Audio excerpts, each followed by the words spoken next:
New Air Hogs FPV race drone. You see what the drone sees through the FPV headset. Easy to fly and ready to race. Air Hogs FPV race drone. Batteries not included. Each sold separately. Well, hello everybody. Hope everybody had a great holiday. So this is technically the second unboxing I'm going to be doing. Now for you folks that are fairly new to my channel, you know that I do a lot of photography and videography. That's my real passion, is the art of it. But it was really drones that kicked off my enthusiasm for photography again. So these drone reviews and whatnot are a nod to all my friends in the FPV and drone community. Thank you so much for getting me into this and lifting me up to, you know, to the skies to be able to do photography. That was, honestly, that was just the greatest gift I ever got this year. So yeah, I'm brand new to drones this year. Photography, not so new, but anyway, so today, what are we? It's the 27th, so 2 days after Christmas. I actually didn't get this thing for Christmas or anything. I purchased it. It was 35 bucks. What is it? Well, it's supposed to be a ready-to-fly beginner FPV kit. Now, it has glasses here, goggles here. Obviously, they're not real goggles. What they are is something like the Google Glasses, where they just hold a smartphone. So whether you've got an iPhone or an Android or whatnot, you slip it inside that and use that to view the FPV signal coming from the little transmitter at the front of the drone. But anyway, 35 bucks. I thought that was quite a steal, and that's Canadian, by the way. So for you Americans, you know, you probably could snap this up for like 25 bucks down at Walmart or something. Anyway, I thought this would be great to just like play around with. I haven't done any real FPV yet, so I thought this might be a good way to just get me to try it around the house and see, you know, if I really enjoyed it. And, you know, obviously I think I will. But I'm looking longer term to maybe developing or, you know, building my own quad with very good camera capability that also does some really cool acrobatics like a lot of my FPV friends are showing me. I mean, goodness, the tricks you guys can do, wow, blows me away.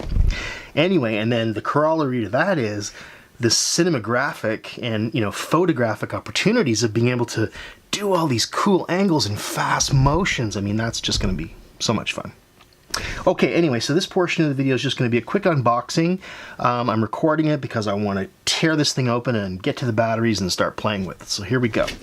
I just got this today.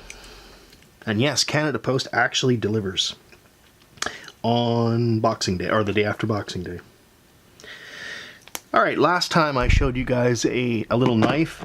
This is one of my favorites. It's a Swiss Army Alox, or aluminum oxide. The handles, instead of being, you know, the thick plastic composites, are really nice colored aluminum. You know, this is just a very basic one. It's got a knife, it's got a couple of little tools. My main love of it is the fingernail groomer, because, you know, my fingernails get dirty. What are you gonna do, eh? Anyway, every time I just thought I'd show you guys a knife, because I do collect a lot of knives and a lot of tools, and, you know, people often ask me about them, so here some of them are. And, you know, I'll put links up to the side. Anyway, here we go. Cut all the tape off first. Oh, wow, that's it. Okay, one piece of tape.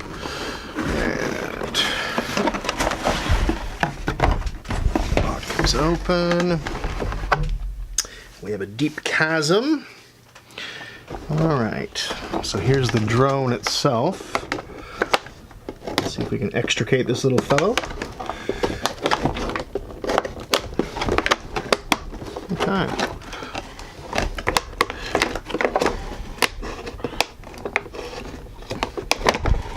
I gotta say, I approve of the red. Reminds me of either Ferrari or Ducati, and I don't know, for your racing buffs, I love me some Ducati motorcycles. Beautiful. Anyway, okay, I'll put that aside. There is a controller deep down in there, and oh boy, it is tied up good, so we'll have to work on getting that out. Okay, extra props, USB charger, looks like some kind of a little tool, and I don't know, a couple little buttons that are probably plugs for something. We'll put those away for a moment. Okay. this box. All right, so this is the cardboard. Whoops, that was going to fly away on me here. This is the cardboard for the goggles holders. And you know, to be honest, this is one of the main reasons I bought this, because I think I paid 25 bucks for the Google Glass a little while ago, or the Google Cardboard. It's essentially, you know, an iPhone holder to give you the VR experience, right? And it's cute, it's a great little concept, and it gives you an idea of what it might be like, but there's a lot of light leakage in the Google Cardboard. It's just not great. So anyway, I figured this might be marginally better. If not, you know, whatever. We'll give it a shot though.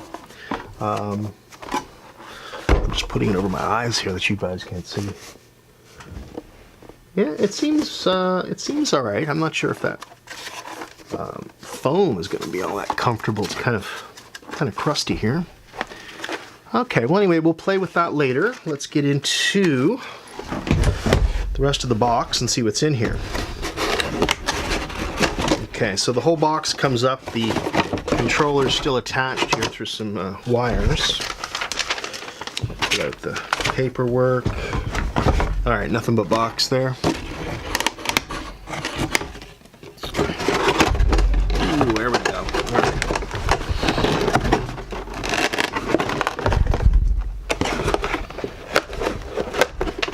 Boom, done.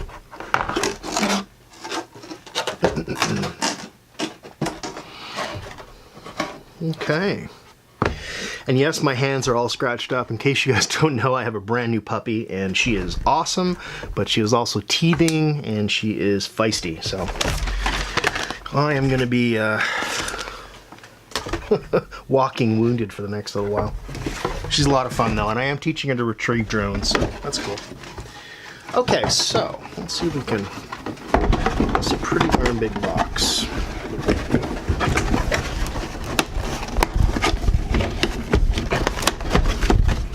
All right, box.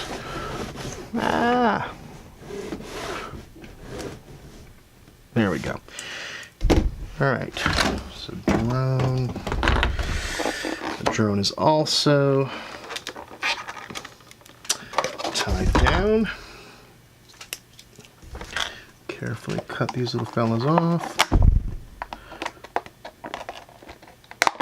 It's interesting, these things used to be typically metal. Now they're using just a piece of extruded plastic. That's interesting.